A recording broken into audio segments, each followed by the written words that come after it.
눈물로 이혼 도장을 찍었습니다. 16년을 함께 산 남편이 죽어간다는데 법적 관계가 무슨 의미겠어요? 그런데 이혼 신고 5시간 뒤였습니다. 남편은 발리 해변에서 새 여자와 웨딩 사진을 찍고 있더군요.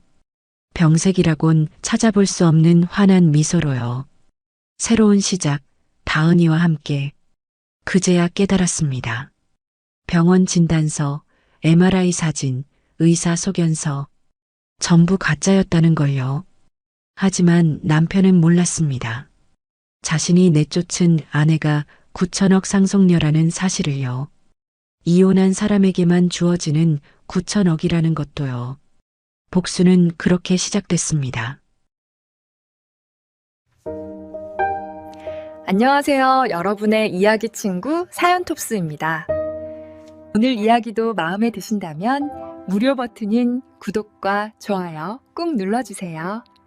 항상 평안과 행운이 가득하시길 바라며 오늘의 사연 지금 바로 시작하겠습니다. 42살 서은채는 인천공항 1등석 라운지 소파에 몸을 기댄 채 창밖을 바라보고 있었습니다. 회색빛 하늘 아래로 비행기들이 줄지어 이륙하는 모습이 눈에 들어왔죠. 손에 든 휴대폰 화면엔 스위스 취리히에서 온 이메일이 떠 있었어요. 발신인은 정우진, 외할머니 최애란의 국제 변호사였습니다. 최애란 여사께서 지난 20일 오전 현지 시각으로 별세하셨습니다. 장례는 본인의 유언에 따라 취리히에서 간소하게 치렀으며 귀하께서는 유언 집행을 위해 오는 금요일 오후 2시 서울 사무실로 방문해 주시기 바랍니다. 은채는 화면을 꺼버렸습니다. 할머니, 향년 91세, 평생을 스위스와 아프리카를 오가며 광산업으로 제국을 일군 분이었죠. 은채가 어렸을 때부터 할머니는 1년에 한두 번 한국에 들르곤 했는데 올 때마다 은채의 머리를 쓰다듬으며 말씀하셨습니다. 은채야, 돈은 자유를 주지만 족쇄를 찬 사람한텐 주어지지 않는단다. 그때는 무슨 뜻인지 몰랐어요. 지금은 뼈저리게 알 것 같았습니다. 은채는 가방 속에서 이혼 신고서 사본을 꺼냈습니다. 일주일 전, 정확히는 7일 전 오후 4시에 구청에 접수한 서류였죠. 도장을 찍을 때 은채의 손은 떨렸고 눈물이 종이 위로 떨어져 얼룩을 만들었습니다. 남편 한민우는 은채의 어깨를 감싸며 속삭였어요. 미안해, 은채야. 내가 당신한테 빚더미를 남기고 싶지 않아서 그래. 췌장암 말기라잖아. 치료비만 3억이 넘는데 이혼하면 당신은 최소한 빚에서 자유로워질 수 있어. 3개월 전부터였습니다. 민우는 갑자기 체중이 줄고 안색이 누렇게 변했다며 병원을 찾았고 일주일 뒤 서울대병원 암센터에서 췌장암 말기 진단을 받았다고 했죠. 조직검사 결과지, MRI 촬영 영상, 담당 의사 소견서까지 모두 보여줬습니다. 은채는 그 서류들을 붙잡고 울었어요. 26에 만나 16년을 함께 산 사람이었습니다. 제약회사 연구원인 은채는 당장 모든 인맥을 동원해 해외 치료 옵션을 알아봤죠. 민우는 고개를 저었습니다. 소용없어. 이미 전이됐대. 1년도 못 버틴대.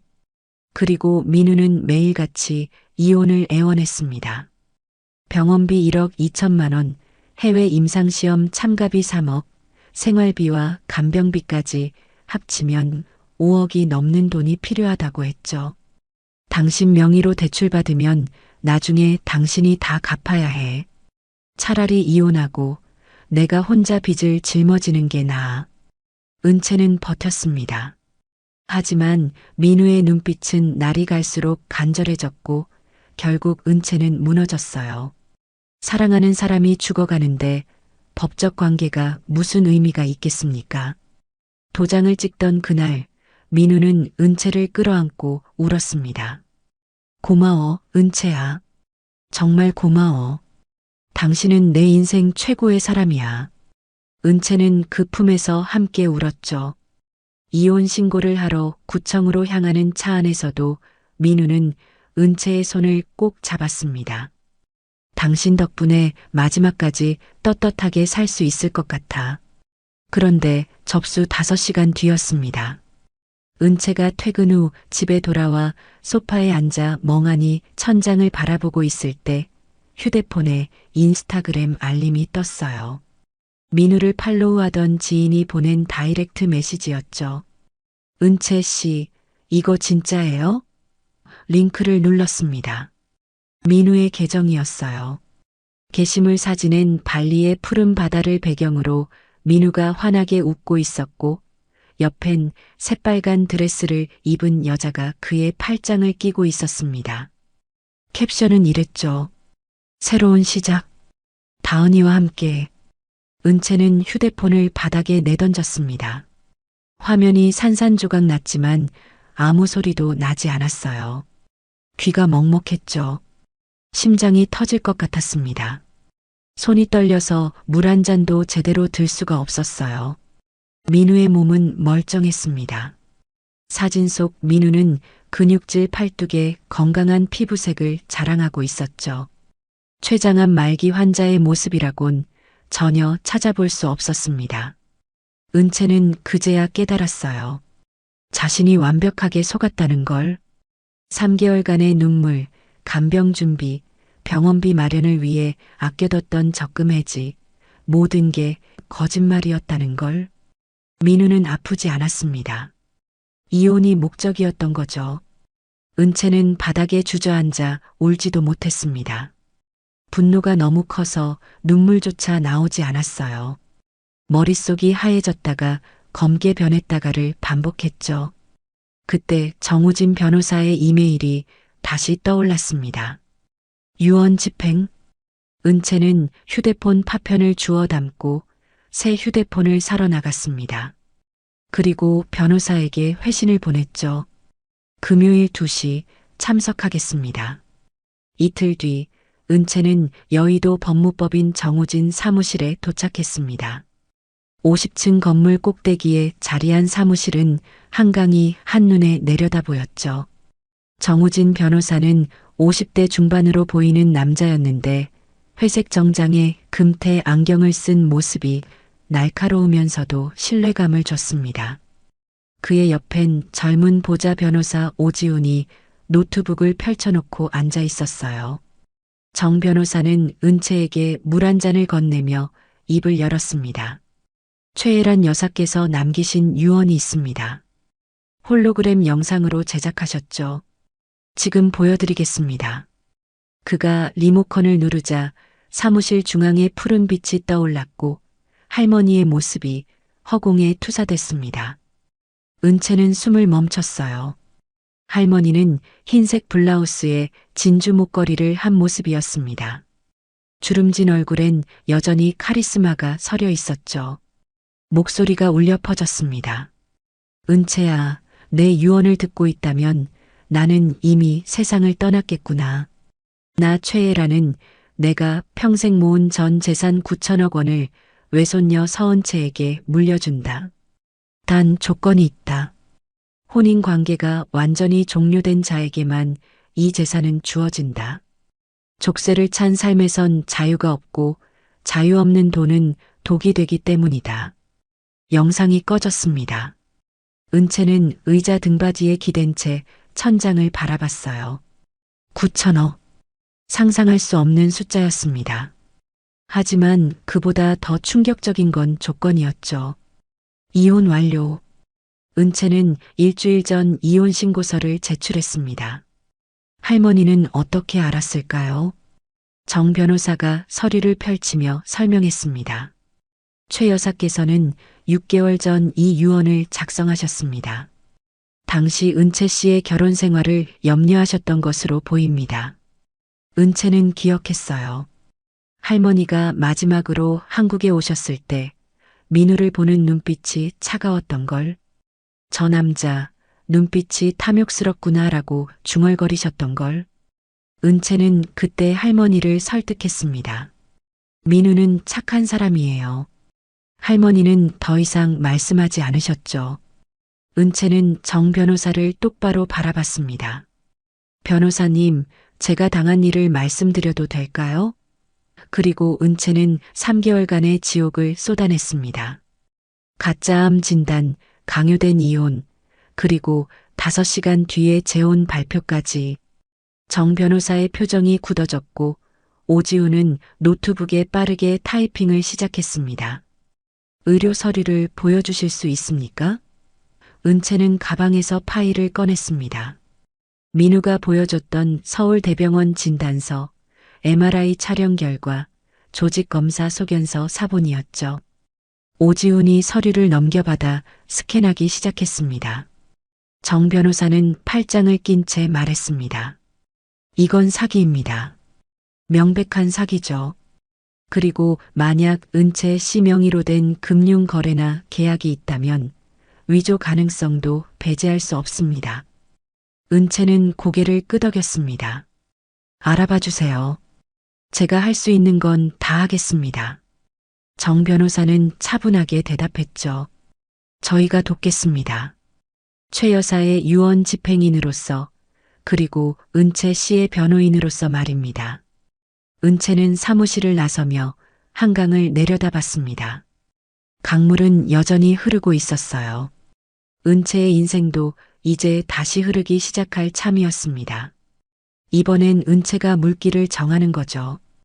이틀 뒤 오지훈은 은채에게 전화를 걸었습니다. 은채 씨 사무실로 오실 수 있으세요? 급하게 보여드릴 게 있습니다. 목소리가 평소보다 낮게 가라앉아 있었어요. 은채는 연구소 실험을 중단하고 곧장 여의도로 향했습니다. 택시 안에서 은채의 손은 차가워졌고 심장은 불규칙하게 뛰었죠. 사무실에 도착하자 정우진 변호사와 오지훈이 대형 모니터 앞에 앉아 있었습니다. 화면엔 의료 서류들이 확대되어 떠 있었어요. 정 변호사가 은채를 의자로 안내하며 입을 열었습니다. 앉으세요. 차분히 들으셔야 합니다. 은채는 숨을 깊이 들이마시고 고개를 끄덕였죠. 오지훈이 마우스를 클릭했습니다. 화면에 서울대병원 암센터 진단서가 떴어요. 겉으로 보면 완벽합니다.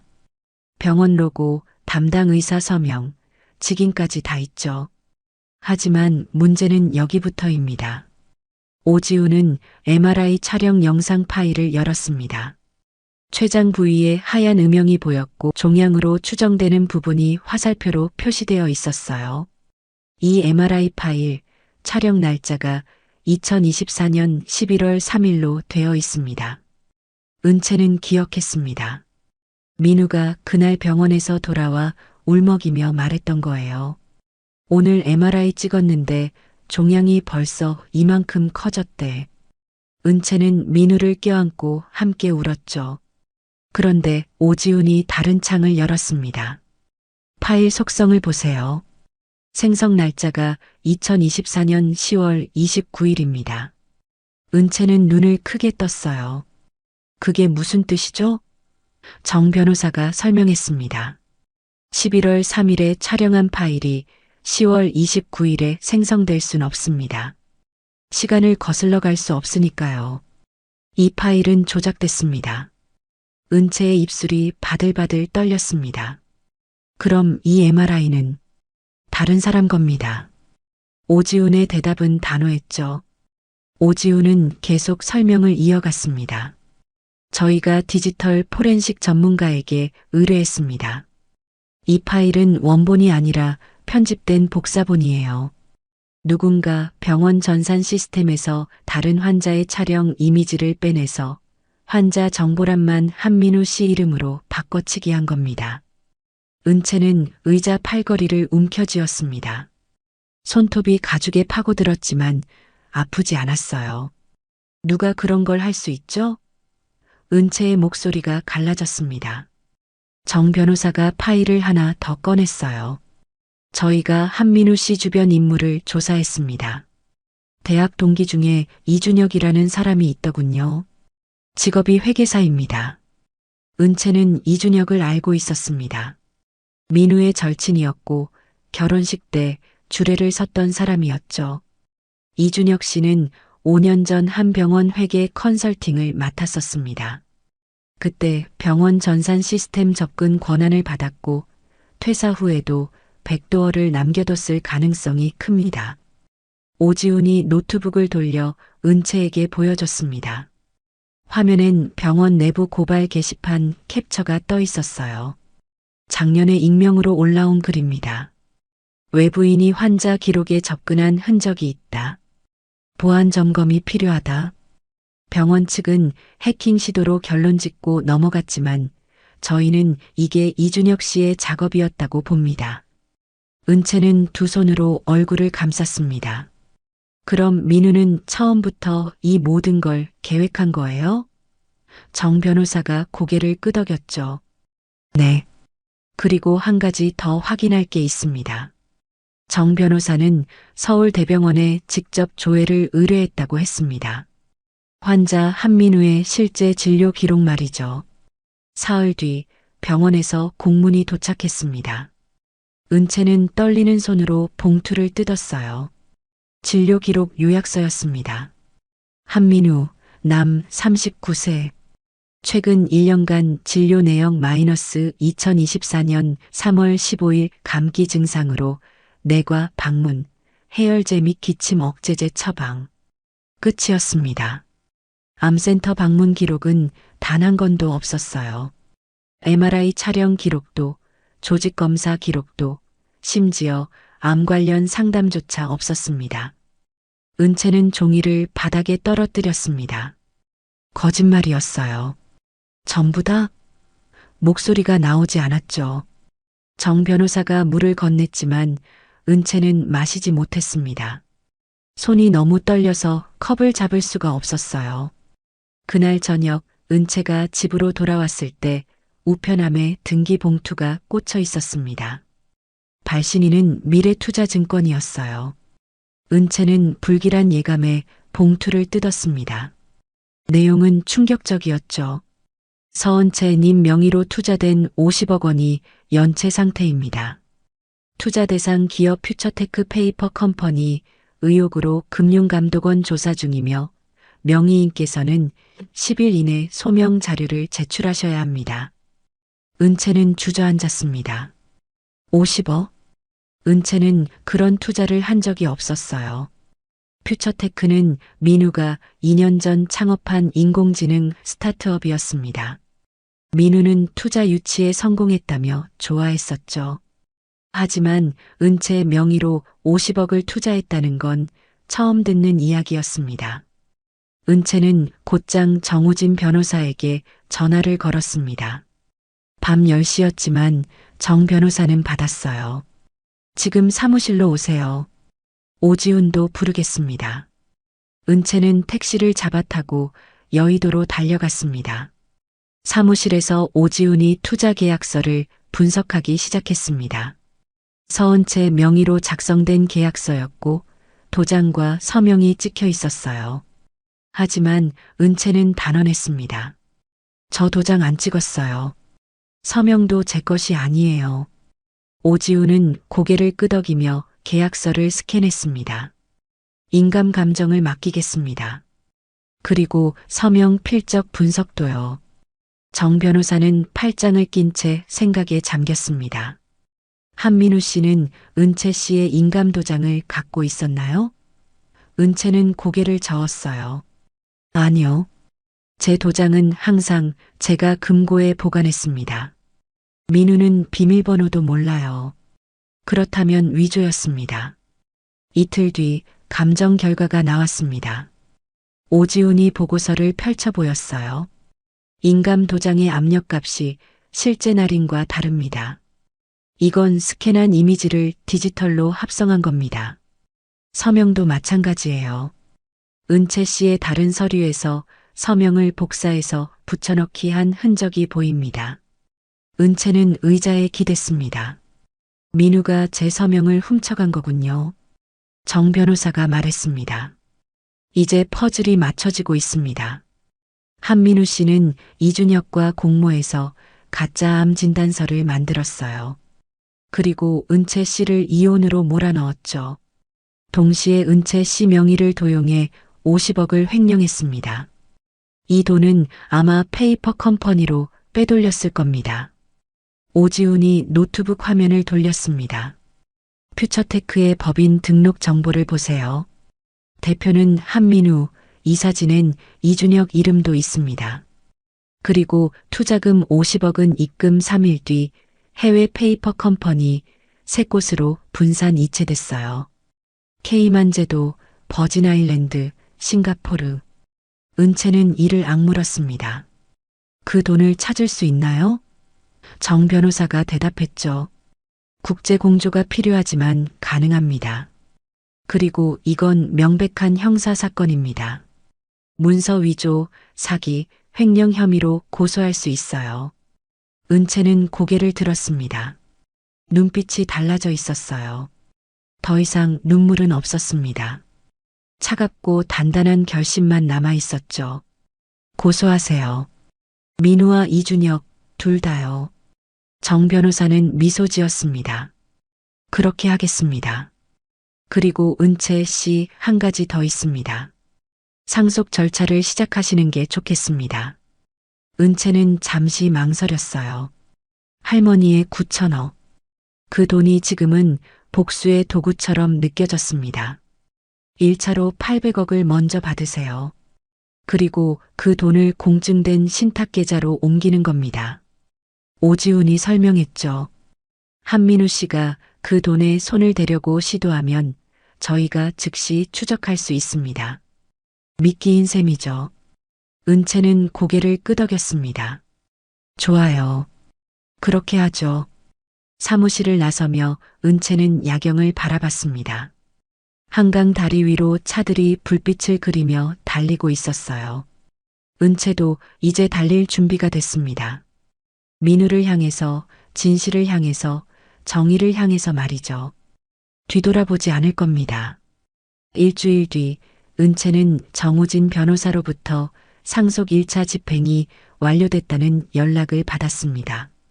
800억 원이 은채 명의 계좌로 입금됐고 즉시 공증된 신탁 계좌로 이동했죠. 은채는 통장 잔액을 확인하며 아무 감흥도 느끼지 못했습니다. 숫자는 숫자일 뿐이었어요.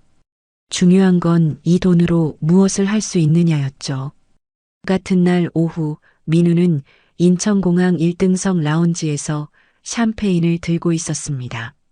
옆에 앉은 김다은은 명품 선글라스를 머리에 올린 채 셀카를 찍고 있었어요. 둘은 제주도로 향하는 중이었습니다. 민우가 다은의 어깨에 팔을 두르며 속삭였죠. 자기야, 이제 우리 인생 제대로 시작하는 거야. 다은은 키득거리며 민우의 볼에 입을 맞췄습니다. 오빠 최고. 제주도에 우리 건물 생긴다니까 아직도 안 믿겨. 민우는 스마트폰으로 부동산 계약서를 다시 확인했습니다. 제주도 에어릅 해안가 대지 3,000평에 들어서는 복합상업시설이었어요. 미슐랭 레스토랑 2곳, 프라이빗 아트 갤러리, 풀빌라 10동, 루프탑 밖까지 갖춘 350억짜리 프로젝트였습니다. 중개법인은 도원 디벨롭먼트였고 계약금 50억은 이미 송금한 상태였죠. 민우는 계약서를 꼼꼼히 읽지 않았습니다. 중개인이 프리미엄 매물이라 경쟁이 치열하다며 서두르라고 했고 민우는 서명부터 했어요. 특약 조항 17개 중 17번째 항목은 작은 글씨로 적혀 있었습니다.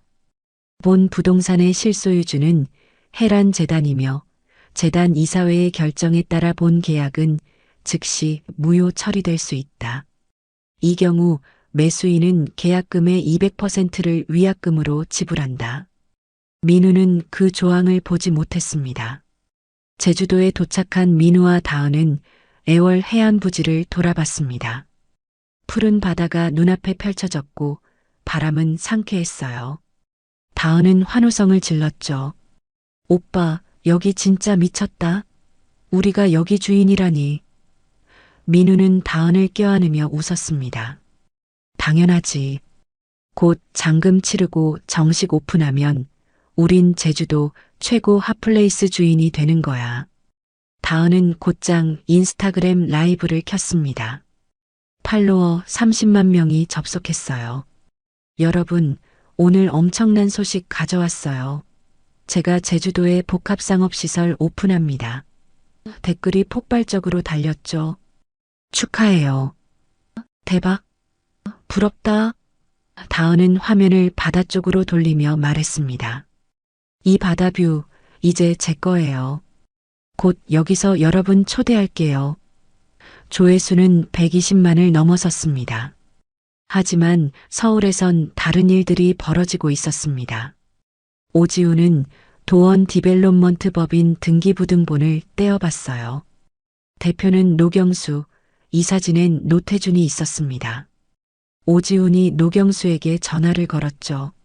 안녕하세요. 법무법인 정우진 소속 오지훈 변호사입니다. 한민우 씨와 계약하신 애월 부지건에 대해 여쭤보려고요. 노경수의 목소리는 차분했습니다. 네, 말씀하세요. 오지훈이 물었어요. 실소유주가 해란재단이라고 들었습니다. 맞습니까? 네, 맞습니다. 저희는 중개 및 관리만 맡고 있습니다. 그럼 재단 이사회 결정으로 계약이 무효화될 수 있다는 조항도 유효하겠네요? 노경수는 잠시 침묵했다가 대답했습니다. 특약 17조 유효합니다. 계약서에 명시되어 있으니까요. 오지훈은 전화를 끊고 정 변호사에게 보고했습니다. 확인했습니다. 해란 재단 소유 맞고 계약 무효 조항도 살아있습니다. 정 변호사는 고개를 끄덕이며 은채를 바라봤어요. 은채 씨, 해란 재단 이사장 승계는 완료됐습니까? 은채가 대답했죠. 네, 지난주에 등기 마쳤습니다.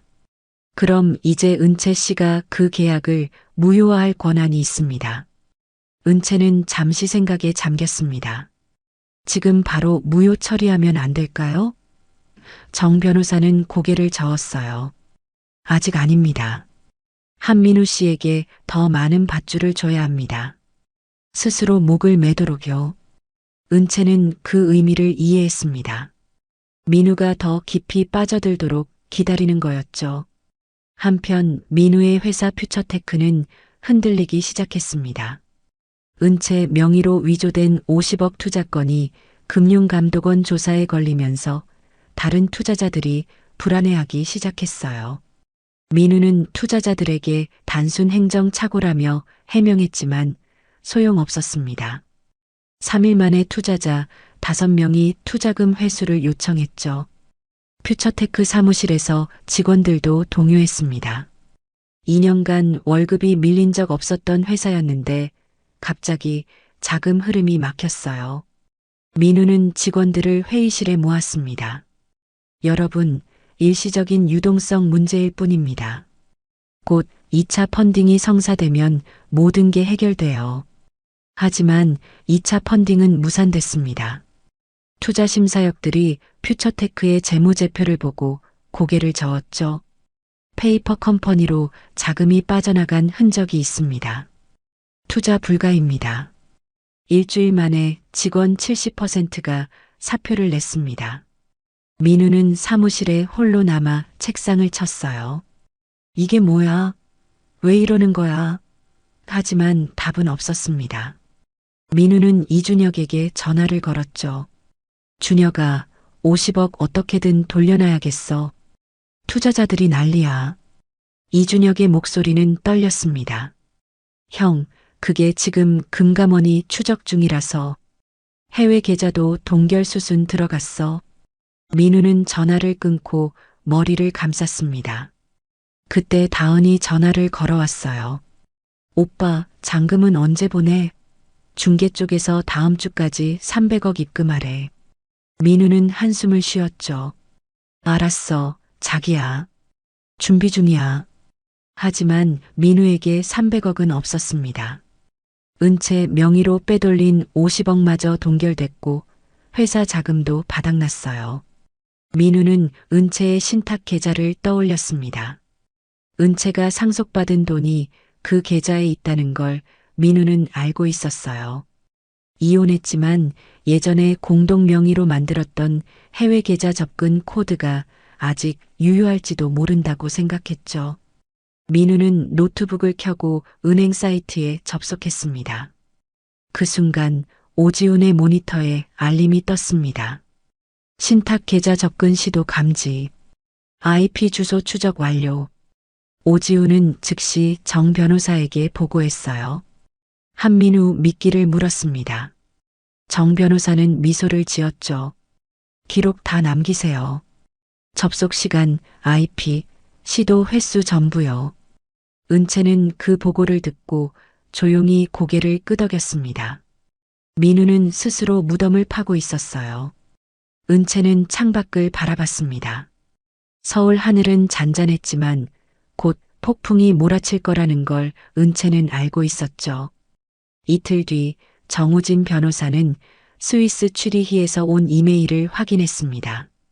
발신인은 안젤라 밀러, 최애란 여사의 개인 비서였어요. 이메일 제목은 간단했죠. 고백하고 싶습니다. 정 변호사는 즉시 화상 통화를 연결했습니다. 화면에 나타난 안젤라는 50대 초반으로 보이는 여자였습니다. 금발 머리를 단정하게 뒤로 넘긴 모습이었지만 눈가엔 다크서클이 짙게 내려앉아 있었어요. 안젤라는 독일어, 억양이 섞인 한국말로 입을 열었습니다. 변호사님, 저는 최 여사님을 배신했습니다. 그 죄책감을 더 이상 견딜 수가 없어요. 정 변호사가 차분히 물었습니다. 무슨 일이 있었는지 말씀해 주시겠습니까? 안젤라는 손으로 얼굴을 감쌌다가 천천히 내려놓았어요. 한민우라는 남자가 저에게 접근했습니다. 6개월 전이었어요. 최 여사님이 유언장을 작성하신 직후였죠. 안젤라의 증언이 이어졌습니다. 민우는 스위스 취리히의 한 고급 레스토랑에서 안젤라를 만났어요. 민우는 안젤라에게 와인을 권하며 말했죠. 안젤라 씨, 제가 최 여사님 외손녀 사위인 건 아시잖아요. 유언 내용이 궁금해서 그런데 혹시 조건 같은 게 있나요? 안젤라는 처음엔 거절했습니다. 하지만 민우는 테이블 위에 봉투를 올려놓았어요. 5만 스위스 프랑입니다.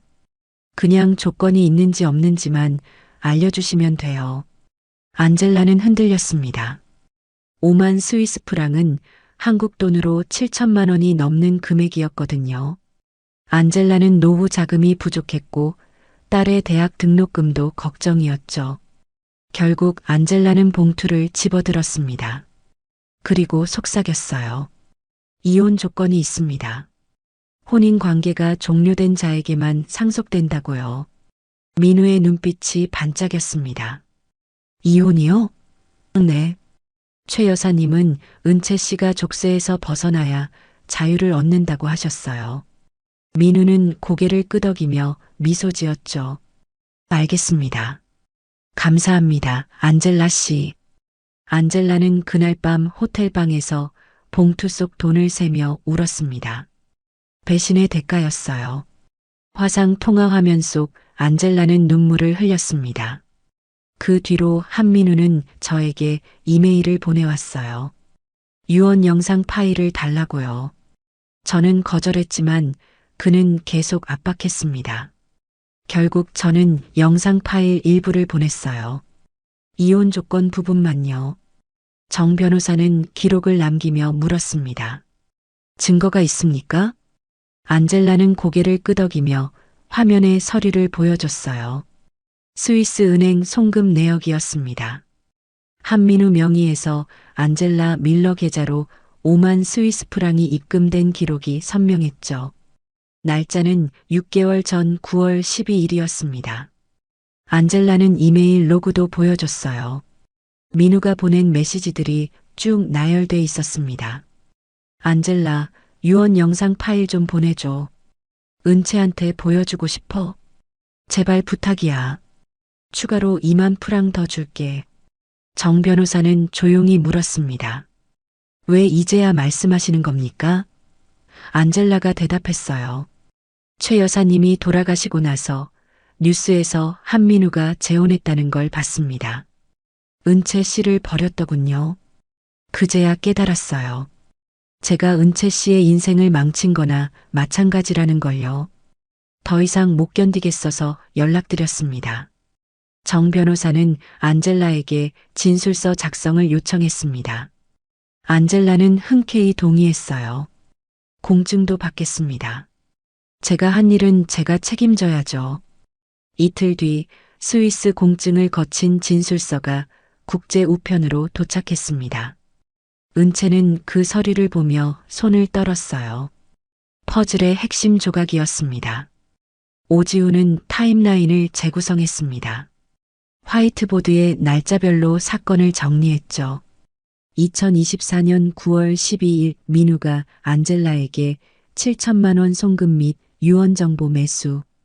9월 20일 민우와 이준혁의 카카오톡 대화 기록 마이너스 형 계획 시작하자. 10월 5일 은채 명의 50억 투자 계약서 위조 완료. 10월 18일 은채 이혼 도장 날인 성공. 10월 23일 민우와 다음 발리 재혼 발표. 은채는 화이트보드를 바라보며 입술을 깨물었습니다. 모든 게 계획된 거였어요. 민우는 6개월 전부터 차근차근 준비해왔던 겁니다. 은채를 속이고 이혼시키고 재산을 빼돌리고 재혼까지 하는 완벽한 시나리오였죠. 정 변호사가 은채에게 물었습니다. 힘드시죠? 은채는 고개를 저었어요. 아니요.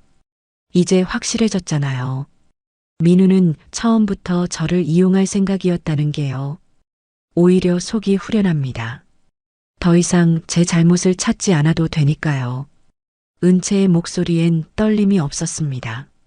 한편 금융감독원 조사관들은 페이퍼 컴퍼니 자금 흐름을 추적하고 있었습니다.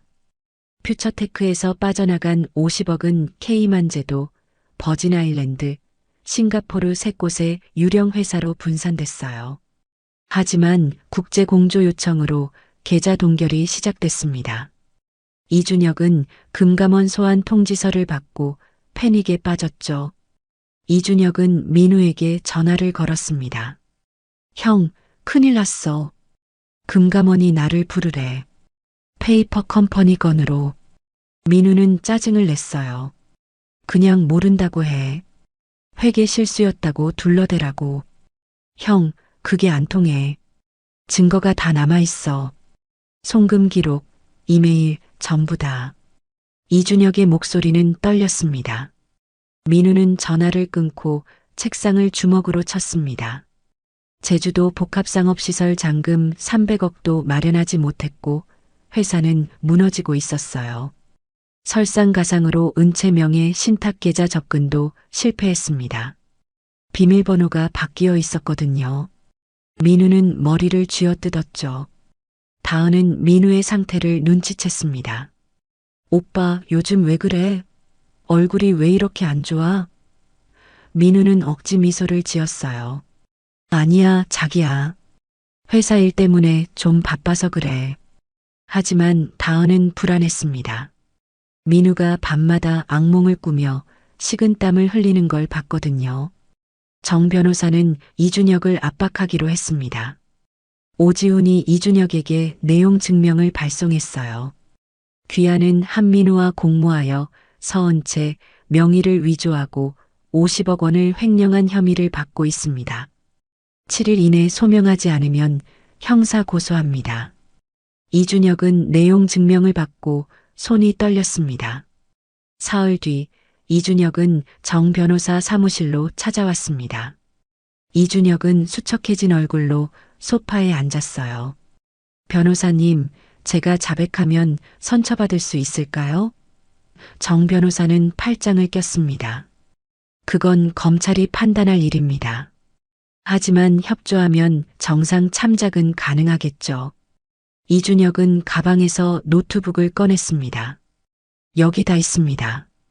한민우와 주고받은 카카오톡, 병원 MRI 파일 조작 과정, 페이퍼 컴퍼니, 설립 서류, 송금 내역 전부요. 오지훈이 노트북을 받아 파일을 열기 시작했어요. 화면엔 민우와 이준혁의 대화가 고스란히 남아 있었습니다. 준혁아, 은채 명의 서류 완성했어? 응, 형. 인감도 완벽하게 합성했어. 병원 기록은? MRI 파일 다른 환자 거 가져와서 이름만 바꿨어. 메타데이터 조작도 깔끔하게 했고. 최고야. 이거 성공하면 우리 평생 놀고 먹는 거야. 은채는 그 대화 기록을 보며 눈을 감았습니다. 분노가 치밀어 올랐지만 동시에 차가운 냉정함도 느껴졌어요. 이제 모든 증거가 모였습니다. 안젤라의 진술서, 송금 내역, 병원 파일 조작 기록, 이준혁의 자백, 민우의 계좌 접근 시도까지. 퍼즐은 완성됐죠. 정 변호사가 은채에게 말했습니다. 이제 움직일 때입니다. 은채는 고개를 끄덕였어요. 제주도 계약부터 무효 처리하죠. 정 변호사는 미소를 지었습니다. 그렇게 하겠습니다. 이틀 뒤 해란재단 이사회가 소집됐습니다. 서울 강남 재단 본부 회의실에는 은채를 포함한 이사 5명이 모였어요. 은채는 이사장석에 앉아 회의를 시작했습니다. 오늘 안건은 제주도 애월 복합상업시설 매매 계약건입니다.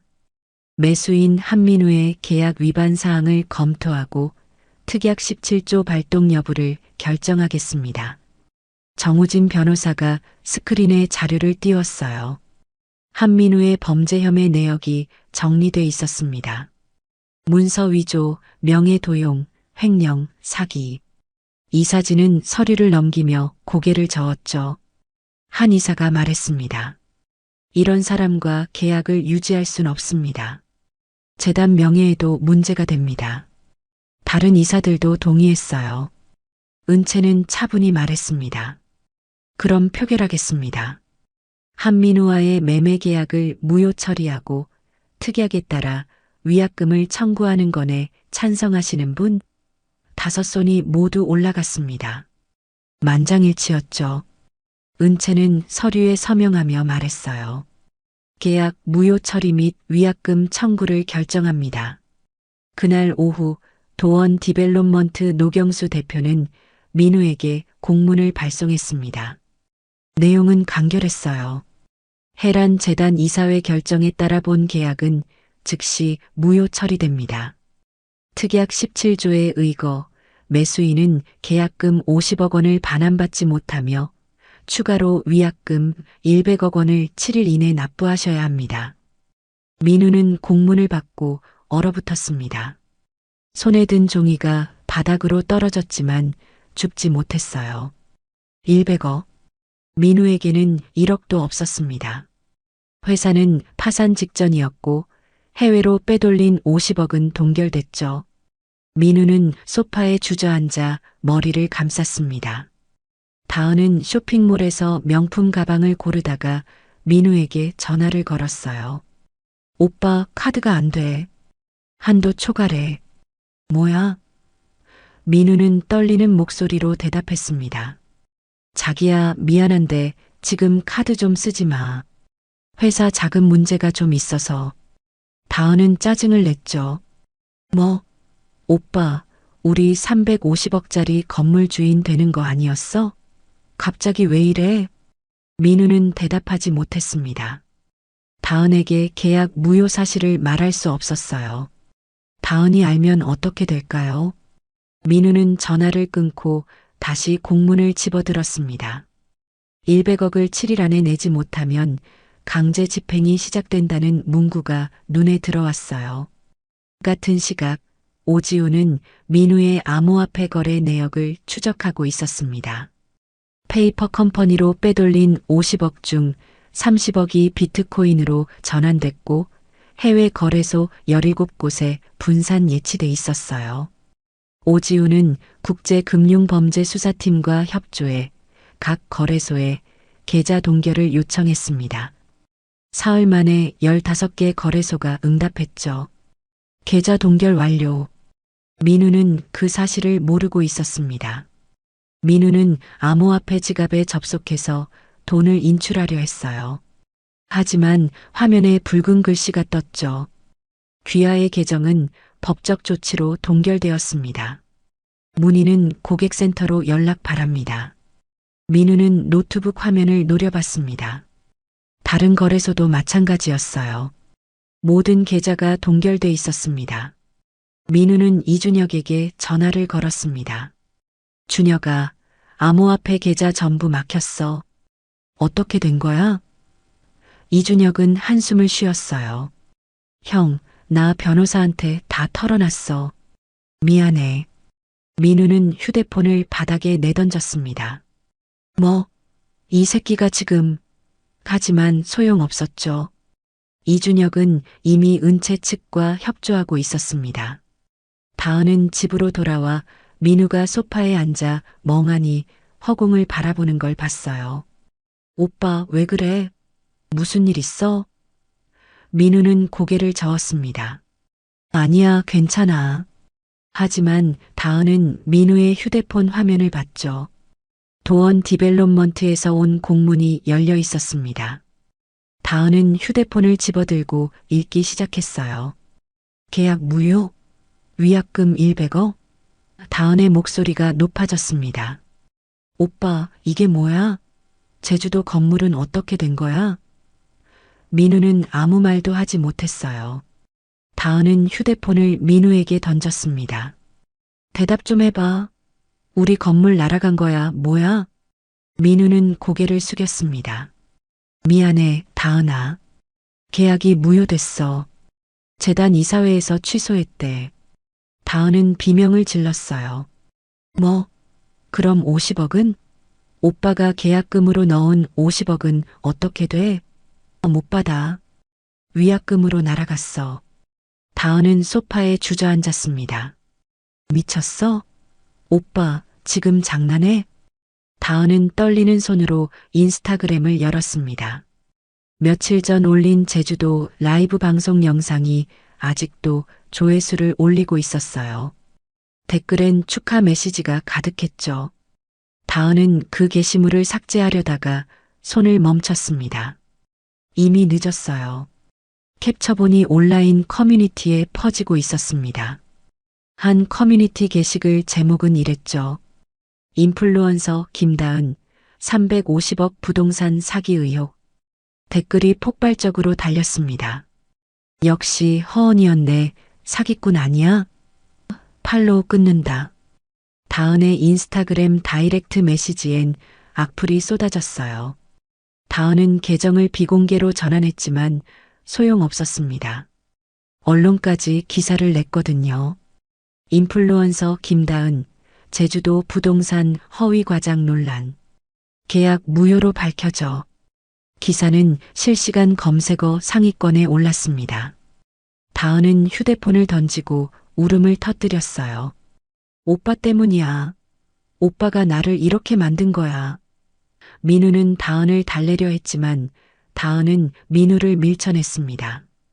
퓨처테크는 완전히 무너졌습니다. 남아있던 직원 마지막 5명도 사표를 냈어요. 투자자들은 집단 소송을 준비하기 시작했죠. 민우는 텅 빈 사무실에 혼자 앉아 창밖을 바라봤습니다. 서울 야경이 찬란했지만 민우에게는 아무 의미가 없었어요. 은채는 정 변호사 사무실에서 그 모든 상황을 보고받았습니다. 한민우는 이제 갈 곳이 없습니다. 회사는 파산, 암호화폐는 동결, 제주도 계약은 무효, 위약금은 100억. 게다가 형사 고소까지 대기 중이죠. 정 변호사의 설명을 들으며 은채는 고개를 끄덕였어요. 오지훈이 추가 보고를 했습니다. 김다은 쪽에서 움직임이 있습니다. 다은이 변호사를 선임했어요. 한민우와 이혼 소송 준비 중인 것 같습니다. 은채는 예상했다는 듯 미소 지었죠. 공범들끼리 갈라서는 건가요? 정 변호사가 대답했습니다. 배가 침몰하면 쥐들이 제일 먼저 도망가는 법이죠. 은채는 창밖을 바라봤습니다. 한강 위로 유람선이 지나가고 있었어요. 은채의 인생도 이제 새로운 항로로 나아가고 있었습니다. 민우라는 암초를 피해서 말이죠. 은채는 정 변호사에게 물었습니다. 이제 법정으로 가는 건가요? 정 변호사는 고개를 끄덕였어요. 네. 모든 증거가 준비됐습니다. 이제 심판을 받을 시간입니다.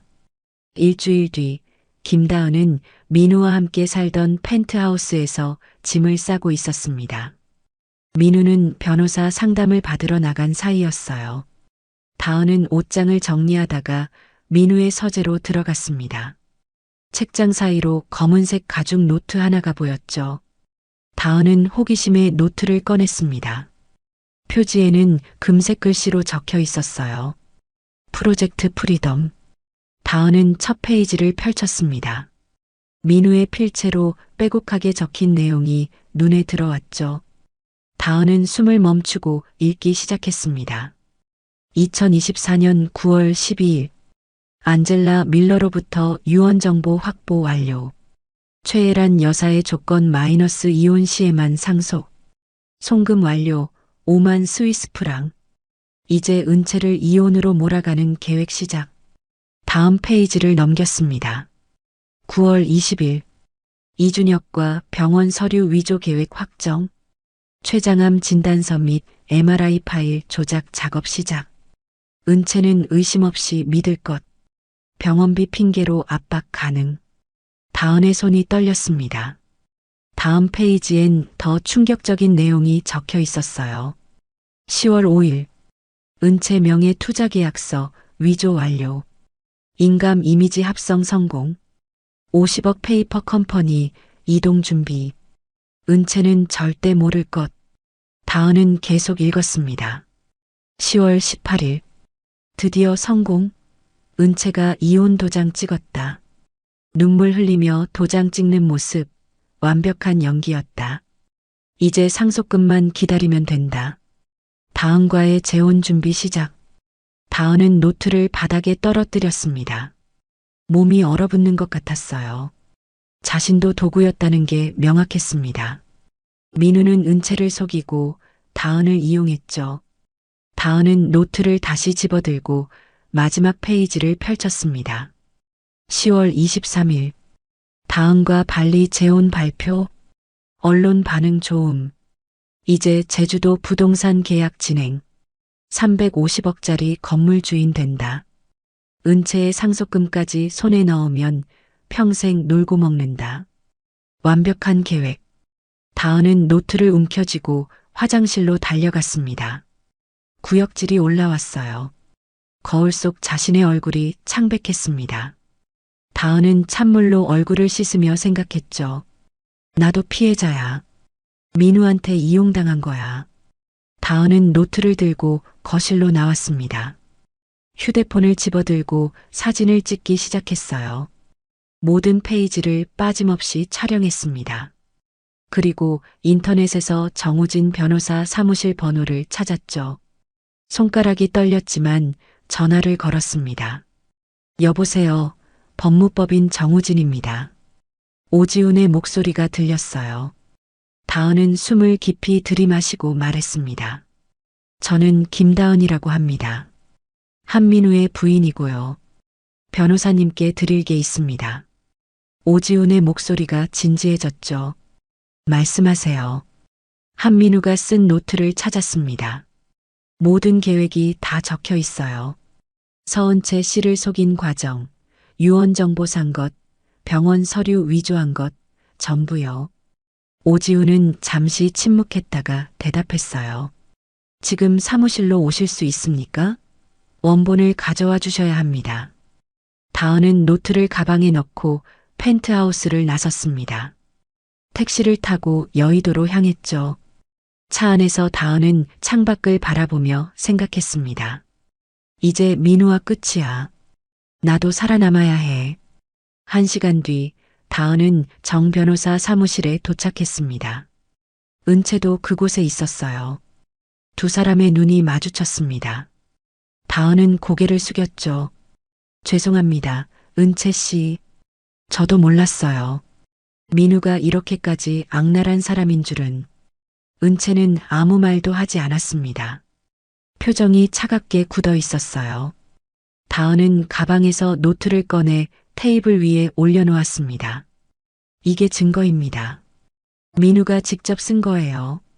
정 변호사가 장갑을 끼고 노트를 집어들었습니다. 오지훈이 노트를 스캔하기 시작했어요. 페이지마다 민우의 필체로 적힌 범죄 계획이 드러났습니다. 정 변호사는 한 장 한 장 넘기며 고개를 끄덕였죠. 이건 결정적입니다. 자필로 쓴 범죄 일지나 마찬가지예요. 은채는 노트 내용을 읽으며 입술을 깨물었습니다. 9월 12일부터 10월 23일까지 민우의 계획이 단계별로 정리돼 있었어요. 유언 정보 매수, 병원 서류 위조, 명예 도용, 이혼 강요, 재혼 준비. 모든 게 기록돼 있었습니다. 다은이 조용히 말했습니다. 저도 피해자예요. 민우가 저를 이용했어요. 저는 이혼 소송 준비하고 있습니다. 은채는 다은을 바라봤어요. 당신도 공범 아니었나요? 민우가 제주도 건물 계약할 때 함께 있었잖아요.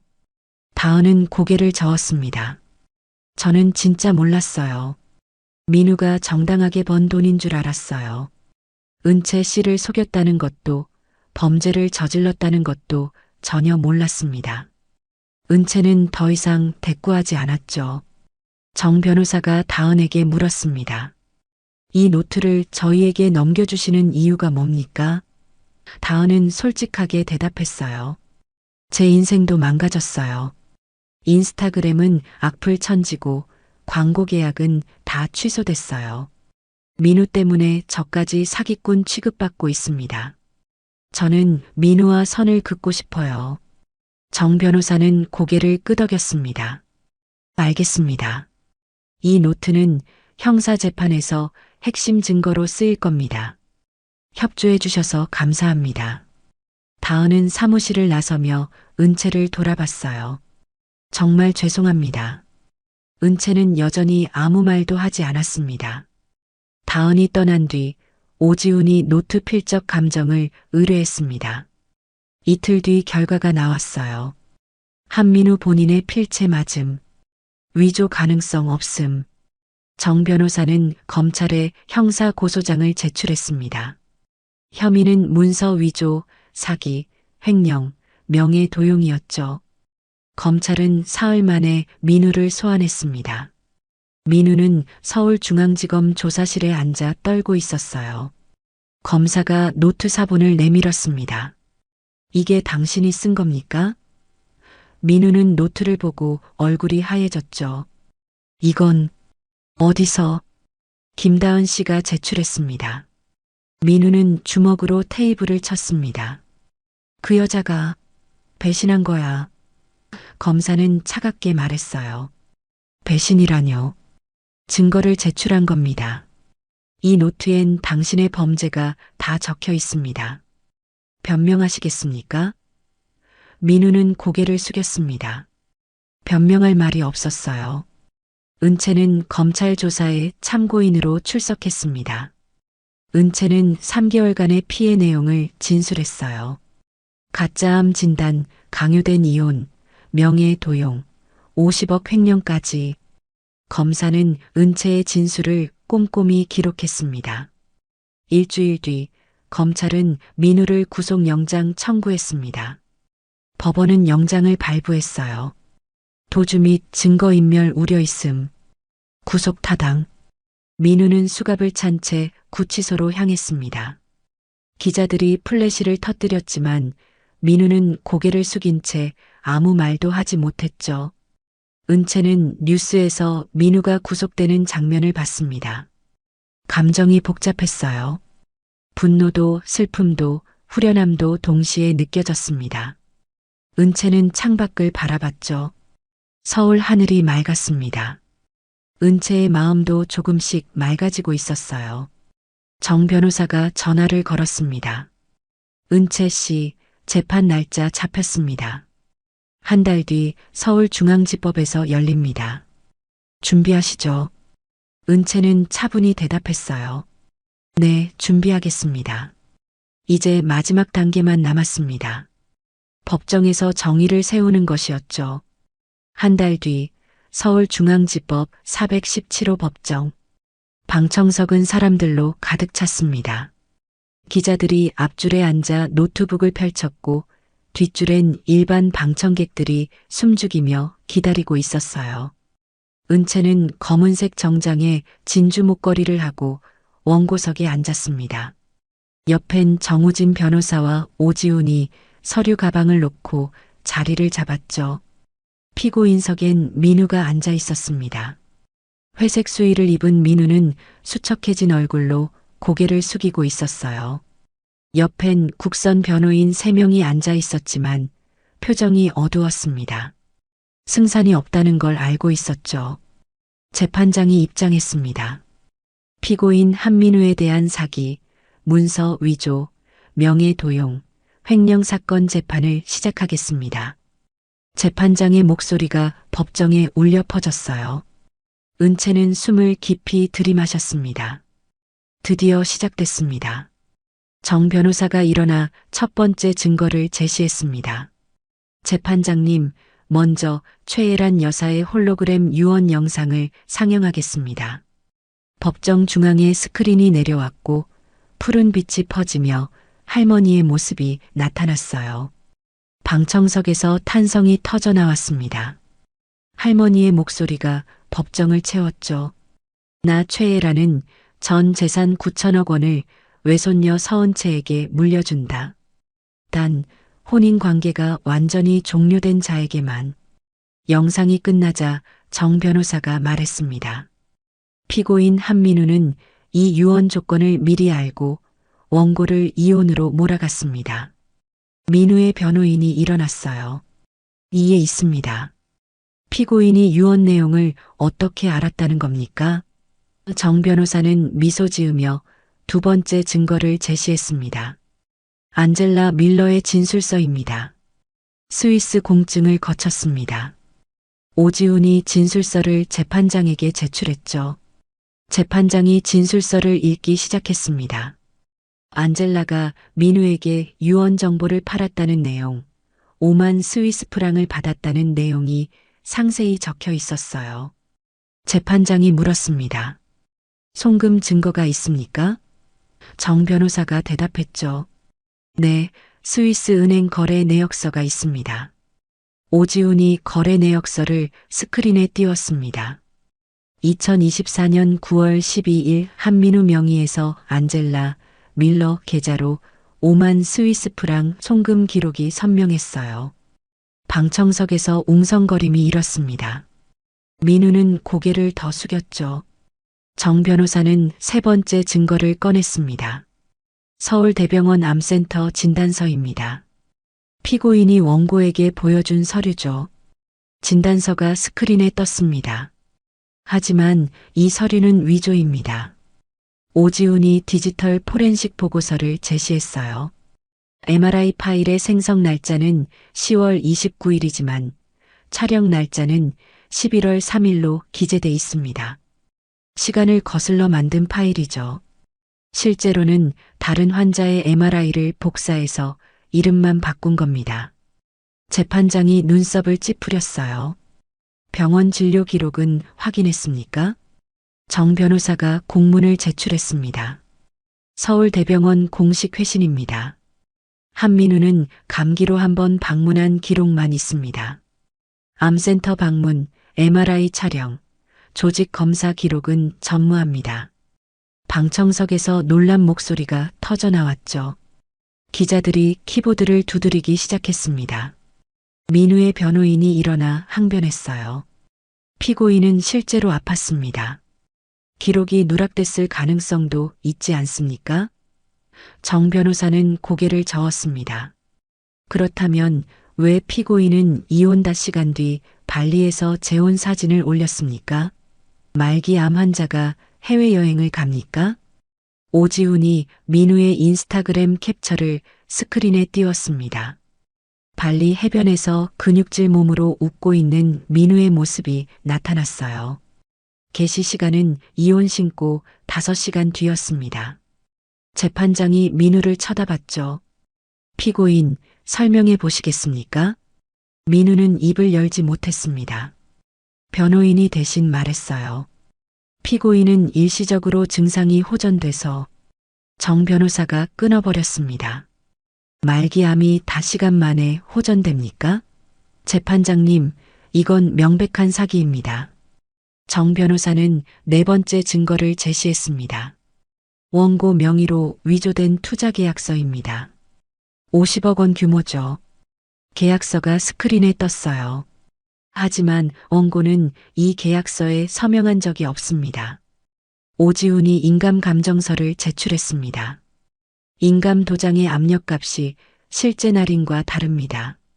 디지털 합성 흔적이 명확합니다. 서명도 다른 서류에서 복사해 붙여넣기 한 것으로 확인됐습니다. 재판장이 감정서를 꼼꼼히 읽었어요. 감정인의 신뢰도는 국립과학수사연구원 소속입니다. 공신력 있습니다. 정 변호사는 5번째 증거를 꺼냈습니다. 이준혁과 주고받은 카카오톡 대화 내용입니다. 공범 이준혁이 제출했습니다. 대화 내용이 스크린에 떴죠. 형, 은채 명의 서류 완성했어. 인감도 완벽해. 병원 기록도 깔끔하게 정리됐어. 걱정 마. 아무도 모를 거야. 방청석에서 한숨소리가 터져 나왔습니다. 민우는 2 손으로 얼굴을 감쌌어요. 재판장이 물었습니다. 피고인, 이 대화가 사실입니까? 민우는 대답하지 못했습니다. 변호인이 말했죠. 피고인은 묵비권을 행사하겠습니다. 정 변호사는 6번째 증거를 들어 올렸습니다. 검은색 가죽 노트였어요. 프로젝트 프리덤. 피고인이 직접 작성한 범행 일지입니다. 김다은 씨가 제출했습니다. 노트가 스크린에 확대됐습니다. 민우의 필체로 적힌 내용이 선명했죠. 9월 12일 안젤라로부터 유언 정보 확보. 10월 5일 은채 명의 50억 페이퍼 컴퍼니 이동 완료. 10월 18일 은채 이혼 도장 날인 성공. 정 변호사가 노트를 한 페이지씩 넘기며 읽었습니다. 2년간의 계획이 날짜별로 정리돼 있었어요. 재판장이 물었습니다. 필적 감정은? 오지훈이 대답했죠. 국과수 감정 결과 피고인 본인 필체 맞습니다. 위조 가능성 제로입니다. 민우의 변호인은 더 이상 항변하지 못했습니다. 증거가 너무 명백했어요. 정 변호사는 7번째 증거를 제시했습니다. 암호화폐 거래 내역입니다. 피고인은 횡령한 50억 중 30억을 비트코인으로 전환해 해외 거래소 17곳에 분산했습니다. 거래 내역이 스크린을 채웠죠. 케이만 제도, 버진 아일랜드, 싱가포르로 흩어진 자금 흐름이 그래프로 나타났습니다. 정 변호사는 2시간 동안 타임라인을 재구성했습니다. 6개월 전 유언 정보 매수부터 병원 서류 위조, 명예 도용, 이혼 강요, 재혼, 부동산 계약, 암호화폐 도피까지 퍼즐은 완벽하게 맞아떨어졌어요. 모든 증거가 하나의 이야기를 가리켰습니다. 민우의 계획적 범죄였죠. 재판장이 민우에게 물었습니다. 피고인, 최후 진술하시겠습니까?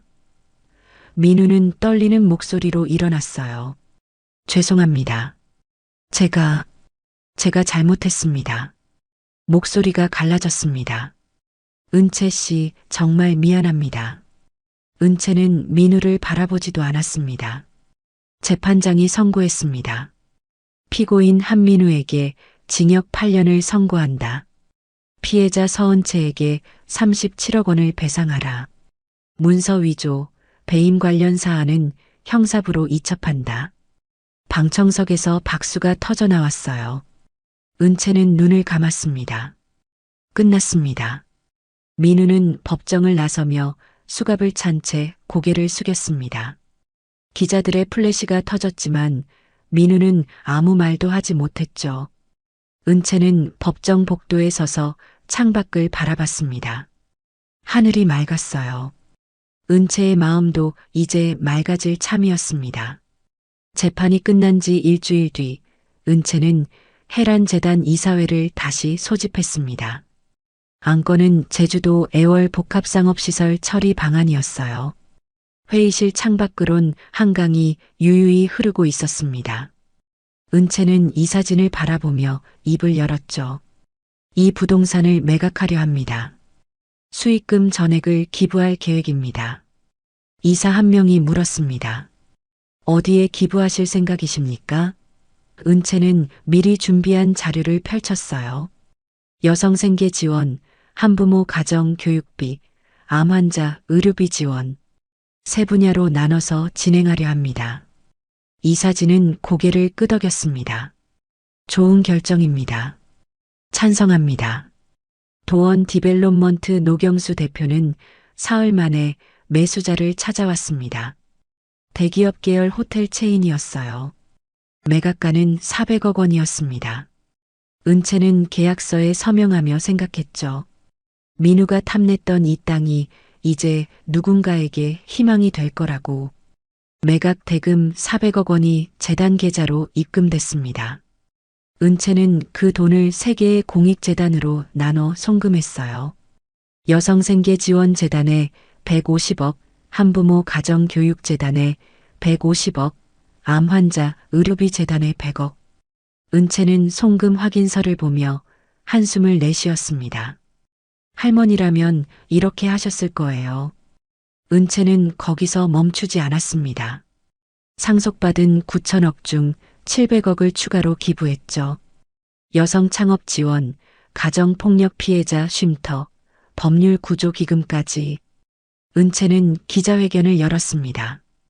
기자들이 카메라를 들이댔지만 은채는 당당했어요. 할머니 최애란 여사는 저에게 돈이 아니라 자유를 물려주셨습니다. 족쇄를 찬 삶에서 벗어나라고 하셨죠. 저는 그 자유를 혼자 누리고 싶지 않습니다. 같은 고통을 겪는 분들과 나누고 싶어요. 은채의 목소리는 떨리지 않았습니다. 기자들이 박수를 보냈죠. 기자 한 명이 물었습니다. 전 남편에 대한 감정은 어떠십니까? 은채는 잠시 생각했어요. 분노는 사라졌습니다. 이제 남은 건 연민뿐이에요. 민우는 돈을 쫓다가 인생을 잃었으니까요. 저는 그 반대길을 가려 합니다. 은채의 대답은 담담했습니다. 회견이 끝난 뒤 은채는 정우진 변호사와 오지훈을 만났습니다. 정 변호사가 말했어요. 은채 씨 정말 대단하십니다. 1,100억을 기부하다니. 은채는 미소 지었죠. 숫자는 숫자일 뿐이에요. 제가 진짜 얻은 건 자유와 자존이었습니다. 돈은 그걸 지키는 도구일 뿐이고요. 오지훈이 물었습니다. 앞으로 계획은 어떻게 되십니까? 은채는 창밖을 바라봤어요. 여성을 위한 법률 방어 매뉴얼을 만들려고 합니다. 저처럼 속는 사람이 없도록요. 그리고 재단 이사장으로서 할 일도 많고요. 은채의 눈빛엔 희망이 담겨 있었습니다. 한 달 뒤 은채는 한강이 보이는 작은 아파트로 이사했습니다. 펜트하우스가 아니라 30평짜리 투룸이었어요. 창문을 열자 강바람이 들어왔습니다. 은채는 커피를 마시며 노트북을 열었죠. 화면엔 법률 매뉴얼 초고가 떠 있었습니다. 여성을 위한 이혼 사기 방어 가이드. 첫째, 배우자의 급작스러운 이혼 요구는 의심하라. 둘째, 의료 서류는 반드시 병원에 직접 확인하라. 셋째, 본인 명의 금융거래는 정기적으로 점검하라. 은채는 자신의 경험을 하나하나 글로 옮겼습니다. 누군가에겐 이 글이 생명줄이 될 수도 있었죠. 저녁이 되자 은채는 베란다로 나갔습니다. 서울 야경이 반짝였어요. 은채는 하늘을 올려다봤습니다. 별이 몇 개 보였죠? 할머니의 목소리가 들리는 것 같았어요. 은채야, 돈은 자유를 주지만 족쇄를 찬 자에겐 주어지지 않는단다. 은채는 중얼거렸습니다.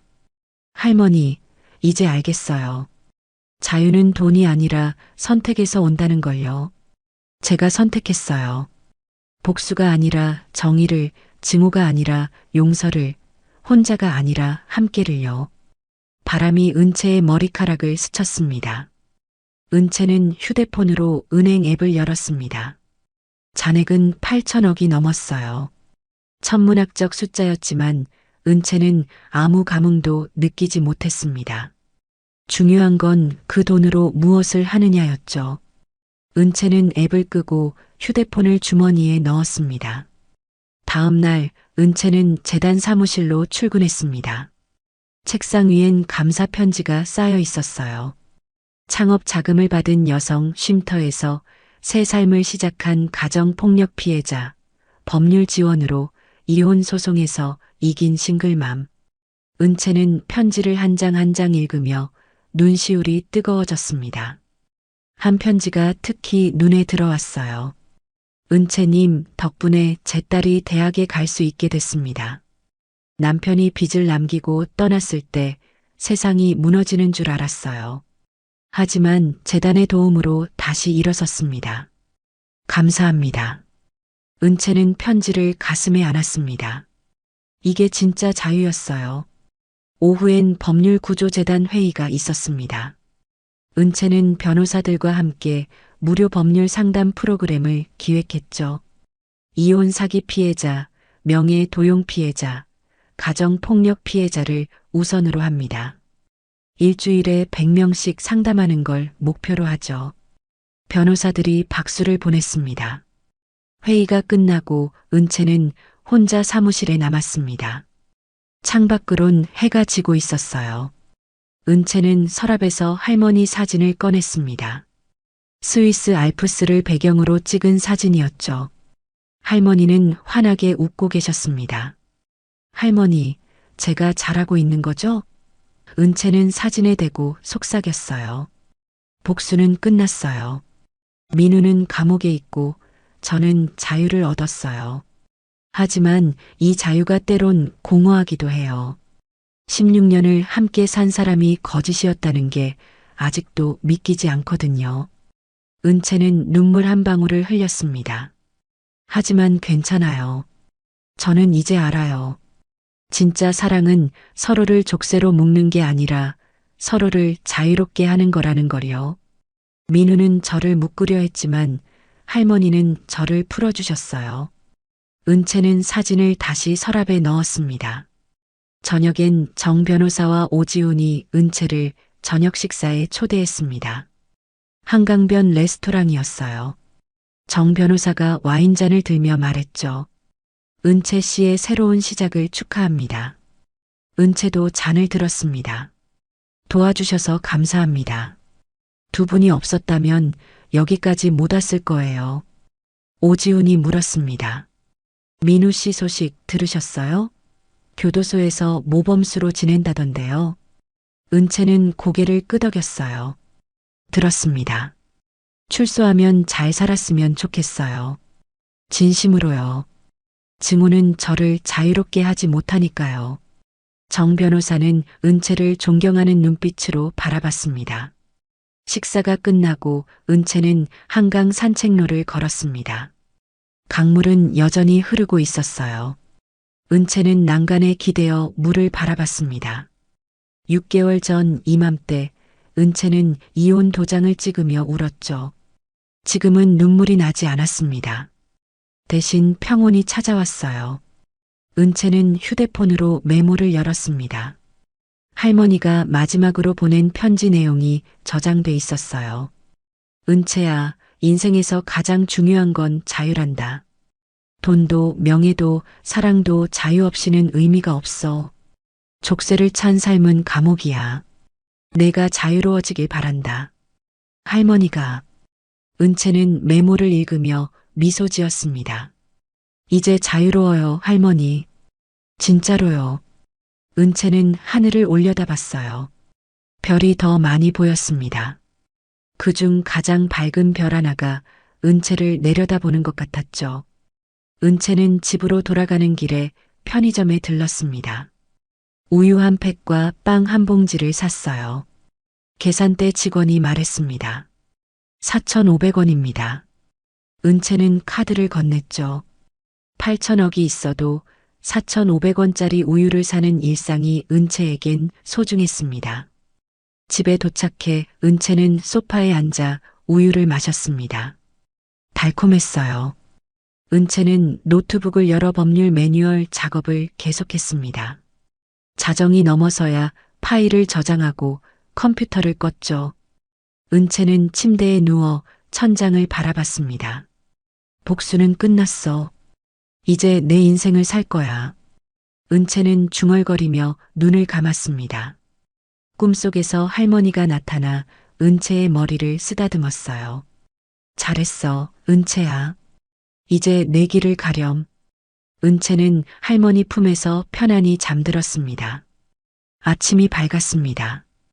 은채는 창문을 열고 깊게 숨을 들이마셨어요. 새로운 하루였습니다. 통장엔 여전히 천문학적 숫자가 있었지만 은채가 진짜 가진 건 자유와 자존이었죠. 그리고 그건 누구도 빼앗을 수 없는 거였습니다. 오늘도 끝까지 함께 해주셔서 진심으로 감사합니다. 오늘의 이야기가 마음에 남셨다면 댓글로 마음을 나눠주세요. 다음 이야기에서도 따뜻한 마음으로 다시 찾아뵙겠습니다. 감사합니다.